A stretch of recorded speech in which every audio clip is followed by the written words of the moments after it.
Class is now in session. I'm Professor Hockey, and today we'll be discussing the game between the Sharks and the Stars, in which the Sharks lost 3-2. The Sharks played against the Stars earlier this season, and in a similar fashion, they lost by only a single goal. It really started off like a strong game for the Sharks. It looked like that they were really getting some notable improvements from the Canadiens game, the Hurricanes game, and now this one. The Canadiens game, they managed to win, but they give up a lot of great chances in the third period and everything like that.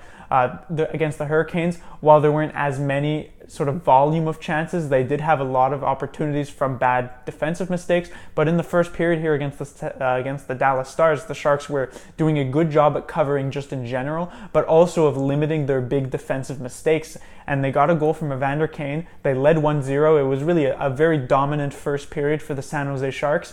But it seemed like something just went wrong right after that. Maybe they let their foot off the gas a bit. The Stars came back a bit in the second period. It was not dominant by any means. It was probably rather close. The Stars ended up with a goal. It was from Janmark on a very bad change by the San Jose Sharks. But then the third period came, and it still wasn't really dominant from the Stars, but they managed to get two quick strike goals from Heiskanen and Ritchie. And the Sharks were only able to answer one back with Couture rather soon after, but couldn't get any others past Ben Bishop. And they ended up squandering this 2 points with, I felt like, how they played in the first period and how they seemed to be playing for the majority of the night, really. Not as great as the first, but still. I really thought this was the Sharks' 2 points to lose, and then they somehow managed to do exactly that and lose those 2 points, which were very important, as the Golden Knights, who lost last night, moved up to 33. The Sharks are still at 33, and if I'm not mistaken, the Sharks now find themselves out of the top 3 in the Pacific Division. But the first thing I'd like to talk about is Martin Jones, and this was looking like another sort of Canadiens-Hurricanes type of game for Jones. He made a lot of great saves in this one. You can't really blame him for the Janmark and Ritchie ones. Definitely not the Ritchie one. That was a great 2-on-1. Maybe he could have had the Janmark one. But the real problem was his bad goal in this one was the Heiskanen shot. Maybe you could say he was screened, but still you'd really like to see Martin Jones have that. Again, it's not really his fault this game, certainly not. He made a bunch of great saves, as I said. That one onto Jamie Benn where he gets his stick on it when he's fumbling around in the crease obviously comes to mind when I talk about Jones's great saves. But I thought he had another solid night. It obviously wasn't as great as he was against the Canadiens and the Hurricanes, but I feel like we still are seeing, hopefully, a confident Jones at the moment. I assume Dell will get the game tomorrow, but Jones will probably be back in net after that. Next, I'd like to talk about Joe Thornton.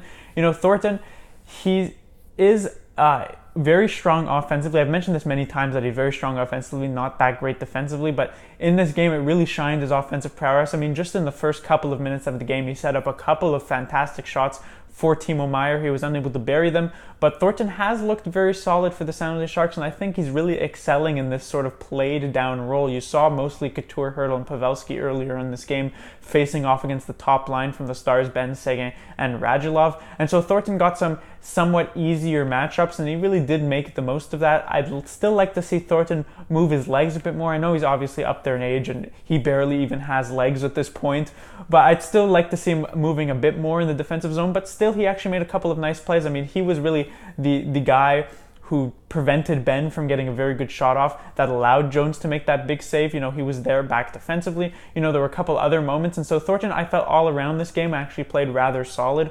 I'd still like to see a bit of improvement in the defensive zone, and the Stars aren't necessarily the team with the most depth that are going to be able to punish even a second-line Joe Thornton, but still, it's looking quite good for him thus far, and I think Timo Meier seems to be getting some strong chemistry with him, as well as, of course, Marcus Sorensen's continued chemistry.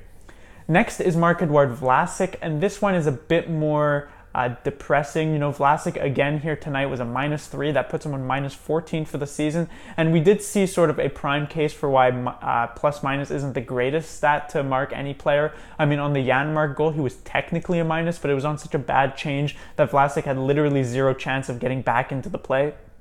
But still, even if plus-minus is obviously a flawed stat, you never want to be the most defensive guy on your team, and being a -14 is just not a good sign moving forward. Technically, you could say he's on pace to be over a -30 on the season, and Vlasic has a long time been one of the best defensive defensemen in the entire NHL. He's been certainly the best defensive defenseman on the San Jose Sharks, and this season he's had some good games with Justin Braun. Certainly he's had some great games where he's been able to shut down the top pair, but he seems to be giving up a ton of shots when he's on the ice.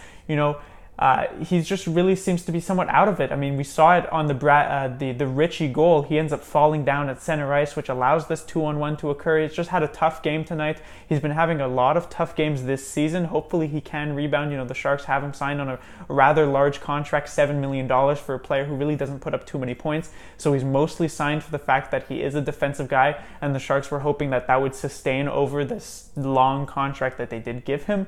Hopefully this is more just a bump in the road of that contract, because it's rather early on and you don't want to see Vlasic decline at any point. Another moment about Vlasic is he continues to remain on the second power play unit. I am still completely baffled for the reasoning for that. I mean, we saw his classic play at a point in this game, comes on the ice, he gets a nice pass from Brent Burns, you're thinking maybe some puck movement's going to happen. Nope, Vlasic decides to just shoot it onto Ben Bishop, ends up making an easy save, and then that gets the face-off in the zone. I'm really not sure what Vlasic continues to do. I wonder if anyone could even bring up a reason for why he would be there besides maybe limiting shorthanded opportunities. I feel as though Donskoy or Sorensen or even Suomela could be a better option than Marc-Edouard Vlasic at this point. Finally, I'd like to talk about this scheduling. The Sharks have had a crazy schedule thus far. They are traveling all over the United States and Canada trying to get to these games. I mean, just on their road trip that just went by, they had games in San Jose on Friday, then they flew to Vegas on Saturday, so a back-to-back. Then they fly out to Buffalo for a game on Tuesday, to then go to Toronto on Wednesday, another back-to-back. Then to go to Ottawa on Saturday, and then the Canadiens on Sunday. That's a third back-to-back. They played 6 games, and they came in 3 back-to-back bunches. They then flew back to Carolina, to San Jose. So a time zone change from the Eastern time zone all the way to the Pacific time zone. They played a single home game, I don't know how that ever even occurs, before flying back to, I guess this would be the Central time zone against the Dallas Stars, until they fly again to the Mountain time zone against the Arizona Coyotes. So 4 time zone switches within 4 games. I don't know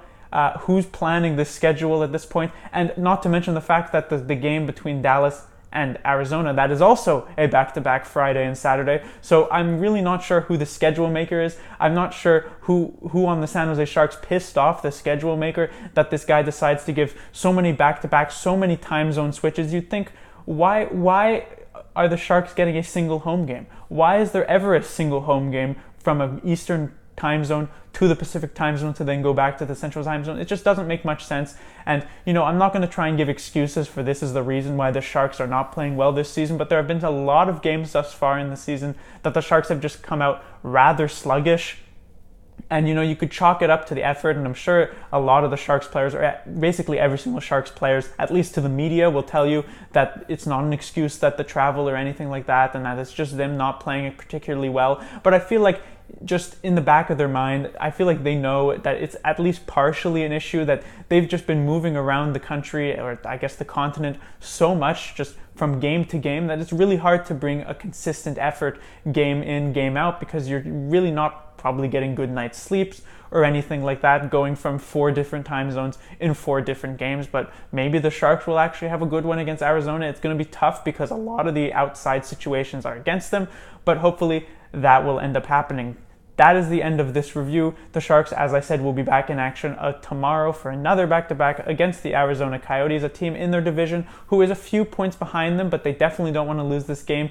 Even this early in the season, you can still count these division games as 4-point games, and the Sharks are going to look to get back into the win column with that one. Class dismissed.